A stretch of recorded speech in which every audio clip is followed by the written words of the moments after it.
Holocaust, the documented efforts of the Holy See and the Catholic Church to save lives, which our mission is pleased to be sponsoring together with the Pave the Way Foundation to commemorate International Holocaust Remembrance Day and the liberation of the Auschwitz-Birkenau concentration camp 75 years ago.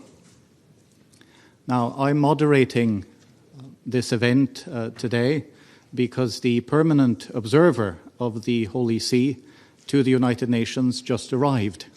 He is presenting his credential letters to the Secretary General tomorrow. So, respecting diplomatic protocol, this was what we came to. But I would like, at the start of this event, to give Archbishop Gabriele Caccia the floor to address a few words to us all. Archbishop, please.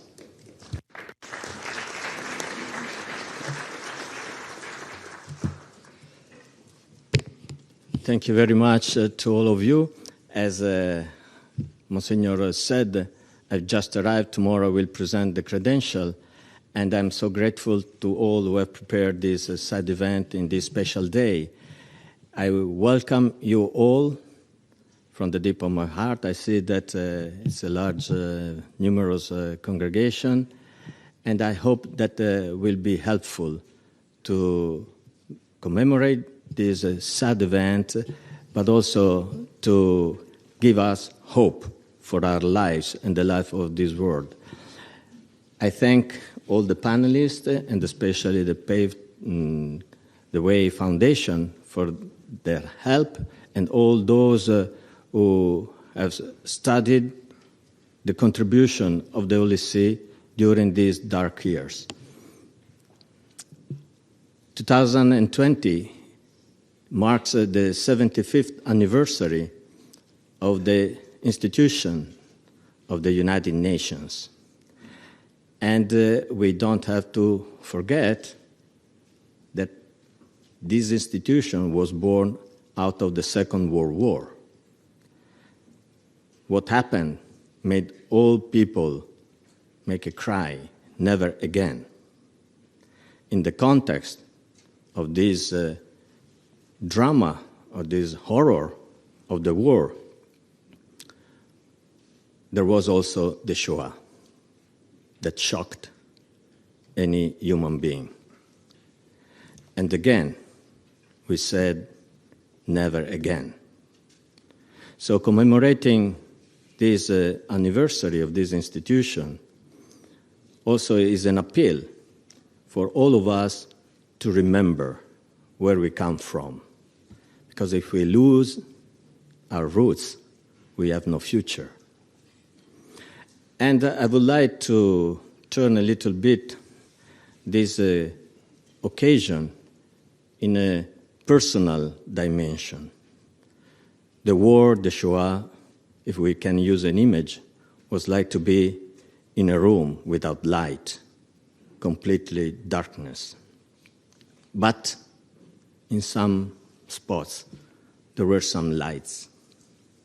There were some episodes, some people that with their humanity, the feeling of piety, with the care for others, gave some hope where there was only despair, gave some love where people had only hatred. And so, looking at what some did is just to continue to understand that if we are not indifferent to the suffering, to the injustices, to the wounds of the world, we can make a difference. And this is very important. We say never again. We say we remember, but we want also to act today, in this world today. And so I hope that this celebration, honoring the victims, but also honoring the people who were kind of lights in this dark world bring us also to act differently and to do what is in our capacity to make this world a better place, accomplishing the desire of those who wanted this institution, the United Nations. Thank you very much.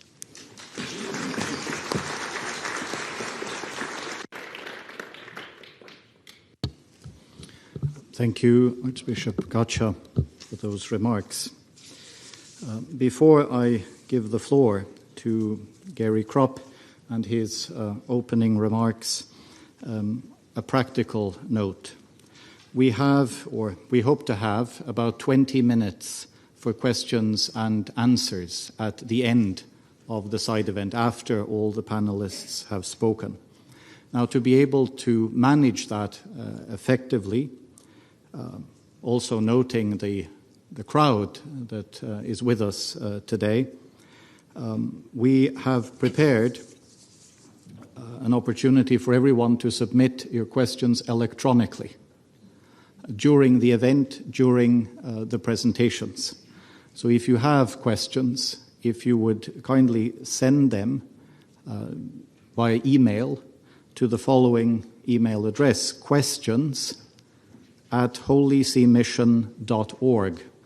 questions@holyseemission.org. And then I will convey the questions to the speakers. You will find this email address also on page 2, at the bottom of page 2 in your program. Please feel free to use that also during the event to send in your questions.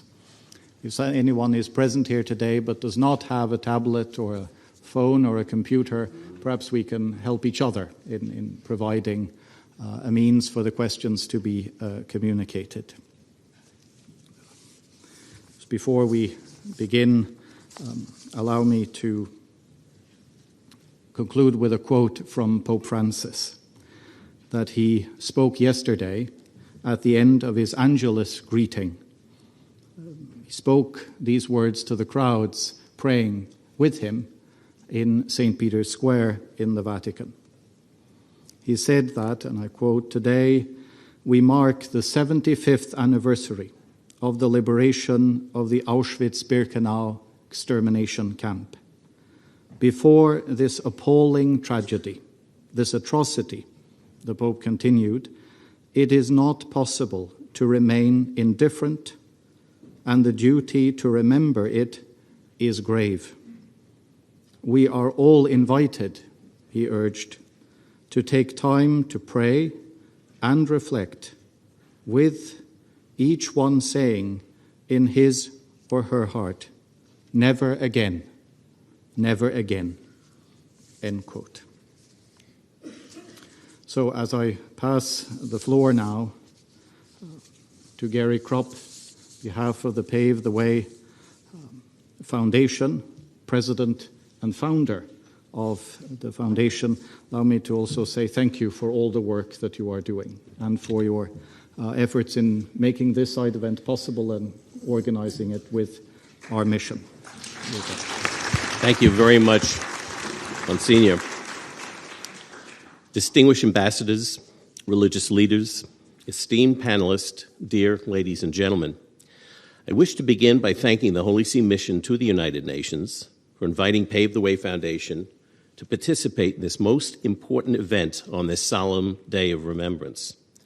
The leadership of Archbishop Gabriele Caccia and Archbishop Benedetto Auza and the staff of the Holy See must be recognized for initiating this unique forum, marking the liberation of the death camp of Auschwitz 75 years ago today. Pave the Way Foundation has been similarly blessed with a strong, unwavering leadership from our chairman, Elliot Hirschberg, our boards of directors and advisors, and I thank them for their hard work and support. And I wish to personally express my gratitude to Michel-Yves Bolloré for his support and encouragement to seek the truth.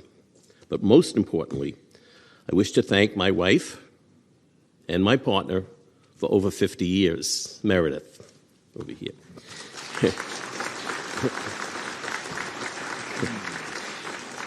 Pave the Way Foundation was founded in 2002 to initiate cultural, educational, and technological exchanges between religions in order to build gestures of goodwill. We identify non-theological obstacles in the diplomatic and political arenas, unraveling and eliminating the barriers of disinformation that serve to stoke distrust between religions. Working quietly from behind the scenes, many of our successes have, we humbly believe, changed the course of history. We talk to people who will not talk to each other. And this is the reason that we've been dubbed the most famous organization in the world that no one has ever heard of. Let me take you through the sequence of events of how we got involved with the question of the role of the Catholic Church, Pope Pius XII, and the Holy See in the horror of the Holocaust. In 2006, a prominent New York rabbi requested that we use our access in the Vatican to intercede on behalf of a Jewish journalist and author, Dan Kurzman. Mr. Kurzman was researching a book that would eventually be entitled A Special Mission, Hitler's Secret Plot to Seize the Vatican and Kidnap Pope Pius XII. It was based on Kurzman's extensive interviews in the 1970s with General Karl Wolff, who was chief of staff to Reichsfuhrer Heinrich Himmler, and in 1943 became the supreme SS commander of Italy. Kurzman's book revealed how Adolf Hitler ordered General Wolff to prepare an invasion strategy of the Vatican. Nazi soldiers, disguised as partisans, would enter Vatican territory. They would kill any clergy they encountered. Subsequently, uniformed German military would rush into the Vatican to carry out a fake rescue of Pope Pius XII, who would later be either killed in combat or transported to Liechtenstein, where he would be assassinated. Through testimony, we later learned that the German military commanders tried to dissuade Hitler from ordering this invasion. They speculated that an arrest of the Pope would be a military disaster, resulting in riots, which would strain much of the needed military forces elsewhere throughout occupied Europe. This military assessment was later leveraged by Pope Pius XII directly to end the arrest of the Roman Jews on October 16, 1943. The Pope ordered in writing and verbally the protection of what he called this vibrant Jewish community to be hidden in 696 ecclesiastical and private locations, thereby saving 6,381 Jewish lives, according to the latest statistical study. When Mr. Kurzman revealed all of this to me, I was astonished. I believed, as many fellow Jews in my generation did, that in order to oppose communism, that the Holy See was complicit with the Nazis. I further believed that the Church was only concerned with Vatican assets and was indifferent to the fate of the European Jews. I thought the Holy See refused to excommunicate Nazis. Surprisingly, the Vatican documents show that in 1930, the German bishops excommunicated anyone who joined the Nazi Party, wore the uniform, or flew the flag. These revelations compelled Meredith and me to rethink our personal beliefs and subsequently started us and Paved the Way Foundation on this long journey, which continues to this very day. Before interceding on behalf of Mr. Kurzman, we felt it necessary to perform due diligence. We began online research into the archives of major newspapers, including the Jerusalem Post, the New York Times, and many others. I queried from 1939 to 1958 the subject of Pope Pius XII and the Jews. To my surprise, I could not find one negative article. On the contrary, most of the press was positive towards the wartime actions of Pope Pius XII and the Vatican. I further discovered that the most prominent Jewish personalities of the era praised the actions of the Church, and specifically Pope Pius XII. Golda Meir, Albert Einstein, all of the Jewish organizations, the chief rabbis of Rome, of Egypt, of Palestine, of Romania, of Denmark, and many more showered the Catholic Church with unreserved praise. Most convincing to me were the words of a noted Hungarian Jewish scholar, Jenő Levi, who lived through the war. Levi said of Pius XII, "It's a particularly regrettable irony that the one man in all occupied Europe who did more than anyone else to halt the dreadful crime and alleviate its consequences is today made the scapegoat for the failures of all of the others." How is this possible that all those who lived through the war and actually experienced Nazi barbarism had diametrically opposite opinion of Pope's life-saving actions from those who were born after the war? Soon thereafter, Meredith and I traveled to Jerusalem, where we met with the chief Ashkenazi rabbi of Israel, to whom we revealed our findings. Rabbi Yonah Metzger encouraged me to use my position with the Vatican to investigate everything possible on this subject. He said the Holy Scriptures teach us that ingratitude is one of the worst character flaws a Jew can have. If my suspicions were true, I thought at the time, then generations of Jews who would have been denied the dignity of showing gratitude to their rescuers in the Catholic Church and the Vatican. I soon came to realize that the false narrative I believed to be accurate was the result of Soviet disinformation, a Soviet disinformation plan initially hatched in February of 1960, 2 years after the death of Pius XII. Operation Seat 12. The plan was advanced in 1963 by theatrical media and propaganda, followed by a slew of poorly researched books. I then presented this information to Pave the Way Foundation's Board of Directors for Action. Our board knew we would be opening a Pandora's box. But we felt that shining the bright light of truth on years of dark disinformation was worth any potential problems. We promised to reveal all the information we discovered, whether positive or negative. My wife Meredith and I traveled extensively to gather primary documentation. We interviewed eyewitnesses on video who had first-hand information of what and went on the record. These revealing videos would prove very, very important, since many of those we have interviewed have since passed away. But their indispensable testimony has been preserved. We partnered with many international scholars, some of whom are with us today. We collected and posted online for public study thousands of wartime documents, many of which were discovered in the archives of individual dioceses throughout Europe. Pave the Way Foundation brought together many scholars and invited many of the critics to the Vatican and the papacy of Pius XII to multiple international symposia, the goal of which was to study the evidentiary materials of the era. In 2006, when Pope Benedict ordered the opening of the Vatican archives up to 1939, we expected that all of the critics of the Catholic Church's supposed role in the Holocaust would come to the newly opened archives to research their theories and allegations. Shockingly, few ever did. Nevertheless, our team of scholars did their research for them.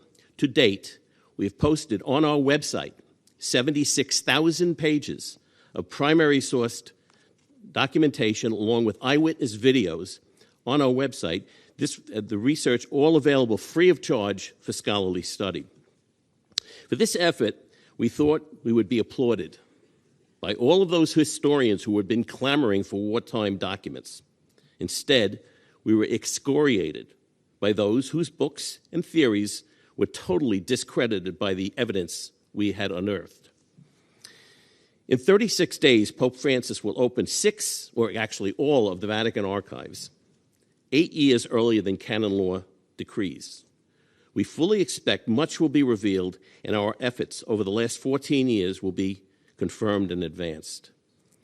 Through the presentation and documents you will see today, we intend to respond to the following important questions. 1, what was the approach of the Holy See and the Catholic Church to the horror of the Holocaust? 2, did the rise of Adolf Hitler from the early 1920s, was the future Pope Pius XII, Eugenio Pacelli, As Holy See ambassador to Germany and the Catholic Church, were they silent on the coming dangers? 3, did the Holy See officially recognize the Nazi regime by signing a concordat with Nazi Germany in 1933? 4, was the Nazi opinion of the Catholic Church, and consequently, what was the opinion and why was it targeted by Hitler for destruction? 5, was Pope Pius XII an anti-Semite? Was he silent during the Holocaust? Why didn't he protest with forceful public condemnation of the killing of the Jews? 6, Israeli historian and ambassador Pinchas Lapide, who lived through the war, wrote in his book, Three Popes and the Jews, that the Catholic Church saved between 847,000 and 882,000 Jews, which today would account for almost 4 million lives, or 25% of the world's Jewish population of 16 million. Is this figure accurate? If so, were the life-saving actions of the Catholic clergy, religious, and families' actions individual acts of mercy, as many have surmised, or were they connected to directives of the Vatican and Pius XII? 7, many Italian Jews have an animus for Pope Pius XII because they claim he was silent on October 16, 1943, during the arrest of the Roman Jews, when 1,259 Jews were rounded up and 1,030 were sent to Auschwitz. What are the documented facts of the actions of the Pope on that terrible day? 8, was the Holy See complicit with the aiding of Nazis to escape punishment? 9, how and when did the esteem of the life-saving actions during the Holocaust by the Holy See and Pope Pius XII begin to change? Was this the result of scholarship or propaganda? And 10, Pope Francis has ordered that all of the Vatican archives are to be opened 8 years early on March 2nd, 2020. What can we expect to learn from each of these archives, and why did it take so long for them to open?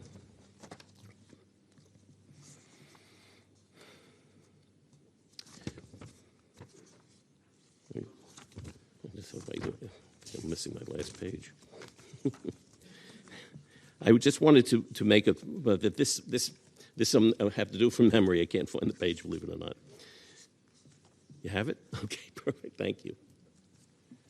Excellent. Thank you. On this day, we remember the horror of the Holocaust and give thanks to the liberation of Auschwitz. Pave the Way Foundation is grateful to have the chance to present here at the United Nations some of the results of our efforts to make it possible to conclusively answer these questions. Please permit me to end with a very personal story. In 1943, my father, Leonard Krupp, and with all my uncles, were sent to the European theater. My dad was assigned to General George Patton's 4th Armored Division under the commander of Lieutenant Colonel Creighton W. Abrams. In December of 1944, Dad's division rescued the 101st Airborne Division in Bastogne in the infamous Battle of the Bulge. Dad was wounded, but he recovered, and he returned to service where he providentially, as a Jewish soldier, his unit liberated Buchenwald and Ohrdruf concentration camps. He personally took pictures of the terrible images and he showed them to us when we were old enough to view them. They are permanently burned into my memory. During a speech that I delivered on Mount Zion in Israel on Yom HaShoah, I recalled a question I asked my dad so many years ago when he first unveiled these pictures he had taken in Buchenwald. Daddy, I asked, why are you showing me these terrible pictures of these dead people?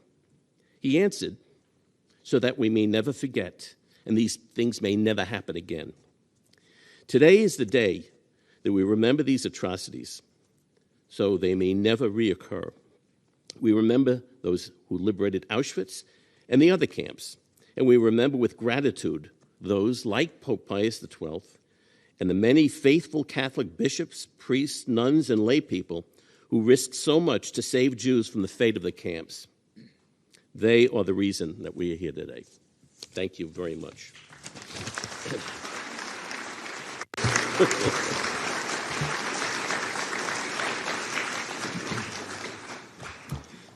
Thank you, Gary, for your presentation, for giving us an insight into how it all started with the foundation and the motivation that has brought forward this great work. And some of the aspects you touch upon will follow us throughout the afternoon. Documents, facts, research, analysis, and study. And I think I speak for us all when I say that we're all looking forward to the answers to the 10 questions that you have outlined for us. Our next speaker this afternoon is Professor Houssot of the University of Cergy in Paris. He is a prodigious author on the Holocaust and the ideas and actions that led to it. Your program will give you some of his major works in various languages. He will speak to us today on the topic Nazi totalitarianism, from anti-Semitism to genocide. Professor, the floor is yours. Thank you very much, ladies and gentlemen. I'm very honored to be able to take part in this session. And I have difficult task to introduce you to the general context of anti-Semitism and Holocaust. So I hope, since I have only 15 minutes, that you will forgive me if I have some statements which could be developed, but we could also be together for a few hours to debate about the questions I will be dealing with. The first aspect is about Nazi anti-Semitism, Nazism and anti-Semitism. First of all, we have to keep in mind that there is a connection, this is not challenged by scholars today, between the classical Christian anti-Judaism and modern anti-Semitism. But since I have to introduce you to the state of the art of research, I will insist on the fact that modern anti-Semitism is deeply connected with modern politics since the 19th century, and that all scholars would agree to say that even if Christian anti-Judaism has led to very violent outbursts, it's modern anti-Semitism is still more radical and violent, since it does not consider a religion called Judaism but an ethnic identity, and leaves in most cases no possibility of survival for the enemies it has identified. Second question. Was Adolf Hitler only the most radical of modern anti-Semites? Well, there is no question about the fact that Hitler was the most radical modern anti-Semites, but he was not only that. I will insist on two aspects which are extremely important. First, the fact that he was obsessed with the implementation of anti-Semitism. I will just give a quote on my slide.